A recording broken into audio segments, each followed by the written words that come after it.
तो हॅलो मित्रांनो, राम राम, नमस्कार. तर मित्रांनो, आता पुन्हा मुलगा आणि मम्मी पप्पांनी पोयम बोलणार आहे. त्याचा लागू बोलूस. तर एक मम्मी पप्पा आणि एक मुलगा होता. ते ना बाहेर जात होते मस्तपैकी जंगलात जेवण करत होते ते. मग तो काय म्हटला की मला बाहेर आले, हात धुवून येतो मी तिकडून. मग तो हात धुवून गेला. मग तिथं तेवढ्यात त्यांचं जेवण होऊन गेलं. मला काय झालं, तो हात धुवून आला. मग त्याला एक टायगर दिसला. मग त्याच्यावर अटॅक करणारच होता.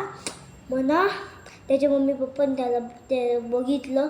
पटकन यायला लागले. तो म्हणजे टायगर त्याच्या जवळ बी होता. त्याच्या मम्मी पप्पांकडे गन होती एक. मग त्याने काय केलं, लांबून त्या टायगरला मारलं आणि त्या मुलाला बचवलं. तर आता आपली पोयम संपली. सुप्रभात.